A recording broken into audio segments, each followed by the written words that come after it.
All right, so CM Punk's return promo on WWE. I'm going to give my honest thoughts about it.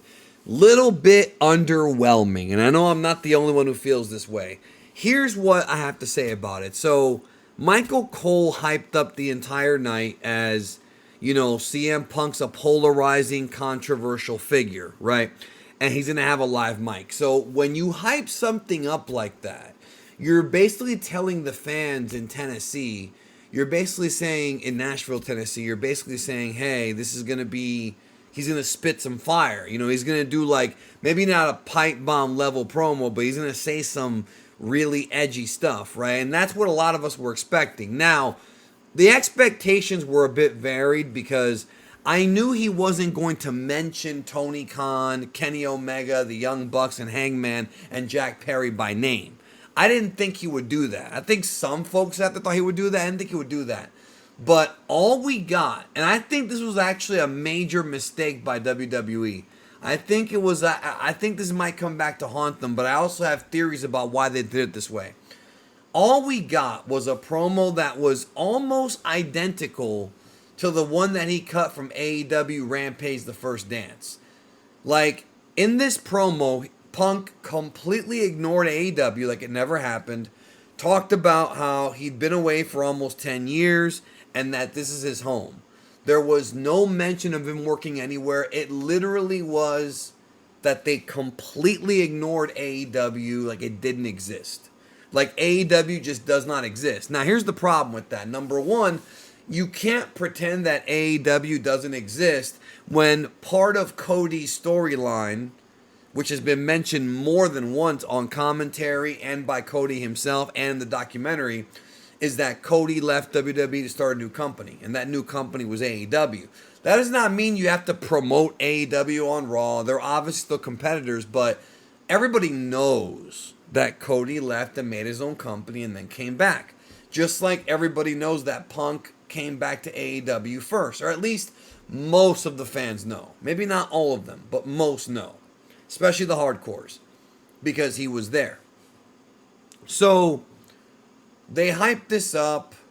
They say it's, he has a live mic, sort of like it's going to be a pipe bomb, and it ends up being, I'm home and I miss this place, and everybody back there loves me. Huh? What? This was a great value version of the AEW First Dance promo mixed with the Collision promo he cut in the summer on the first episode, except it wasn't as good. He didn't have the fire. He didn't look determined. And it really makes you wonder what his purpose is for going to WWE. Now, very disappointing promo. However, when he finished the promo, he looked at the camera and he said, I'm not here to make friends, I'm here to make money.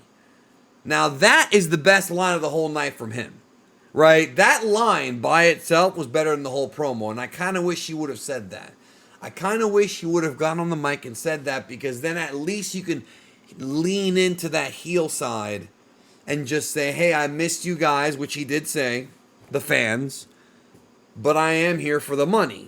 At least that would not only be honest, but it would be a great foil for somebody like Seth Rollins, who earlier on Raw, and this is what I'm going to get to here in a minute with my theory, he said that CM Punk was a hypocrite. Now, the hypocrite part obviously comes from the fact that CM Punk has been trashing WWE since he left. Not just the Colt Cabana podcast, not just the interview he did with Mike Johnson from PWInsider.com way back at StarCast 3 in 2019. I was actually in the building for that interview.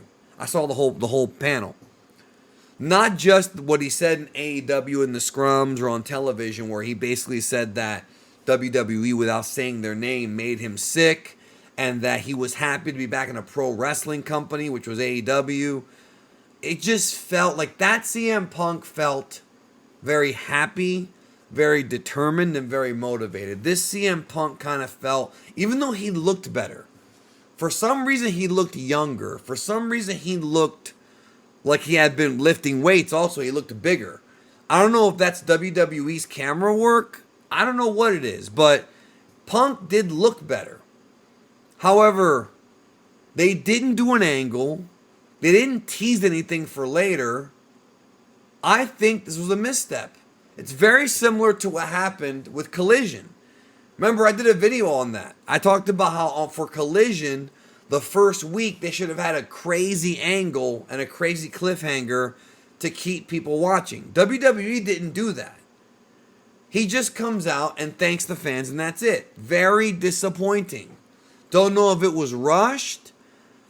I couldn't even tell you, but it just felt like a very underwhelming pay-per-view. Now, I'm sorry, pay-per-view, underwhelming segment. Now, what they could be doing, and this is obviously a theory that I think has merit to it, because Seth Rollins called him a hypocrite, it sounds like the way that they're going is that CM Punk's going to be revealed to be a liar.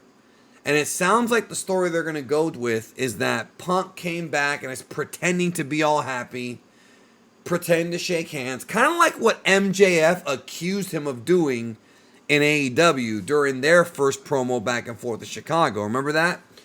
When he's like, thank you, I'm happy to be in insert promotion name. Remember that?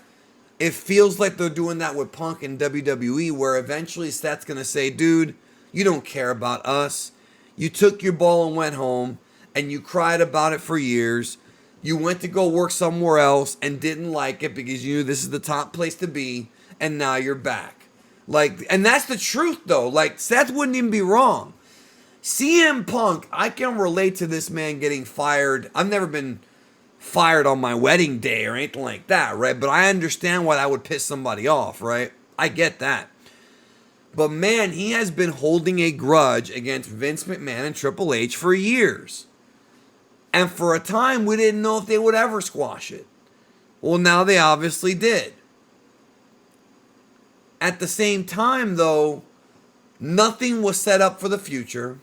There was no teases. We don't even know if he's going to be on the show next week. He may not be back on the show till the beginning of January.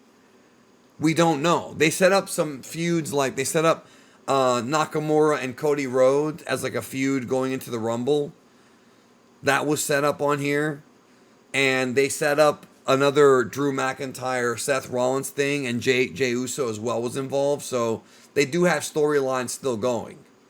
The Creed brothers are about to go for the tag titles from Judgment Day, so they did progress the show.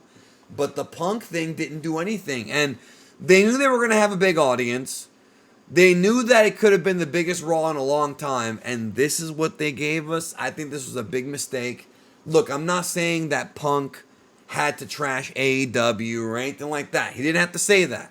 And for all intents and purposes, he may have signed an NDA with AEW so as not to get sued. There may have been some kind of agreement legally to where Punk couldn't even mention what happened. But there's nothing stopping him from saying, I trashed this company and I said a lot of things about this company, but I changed. Like Rocky IV. If I can change and you can change, everybody change. If he cut that promo, it would have made more sense. But he didn't even acknowledge the fact that he trashed the company. Not even once. And to me, that's a story. And we know Punk is better as a heel anyways. So why not go with the babyface Seth Rollins defending the company against CM Punk, the phony, who came crawling back after getting fired from AEW? Maybe that's not the direction they really want to go with. And when I say the phony, I'm not saying that as an insult to Phil Brooks. I'm saying that as the character, like the slimy heel that tries to weasel his way into getting a bunch of millions of dollars. You understand what I'm saying? He's like the guy who tries to get money out of people. A con man. Understand what I'm saying? They could have done something like that. And you know what? They might still do it because they are very subtly building. If you follow me on Twitter, I already said it. They are very subtly building the WrestleMania Night 1 main event of Seth Rollins versus CM Punk. That's being built up now very subtly. Seth's going to have to finish off his feud with Drew and transition to the Jey Uso feud. But CM Punk and Seth are going to have a verbal joust at some point in the next 3 months. And we're going to see, I think, this play out. However, I still think that some of the people that tuned in this week to see what Punk was going to say, they're not coming back next week. No matter how much Michael Cole tried to promote what matches are going to be on the show next week and a world title, it doesn't matter. It does not matter. You got a guy who's a star. You got a guy who's a draw. Do something with him. Do something with him. You know what I mean? And I felt like this was underwhelming. And I'm not the only one. And I think it'll improve. I hope it'll improve because this was not a good first week. They should have hit this show out of the park, and ultimately it wasn't that great of a show. Anyways, man, what did you think? Let me know down below. I'll talk to y'all soon.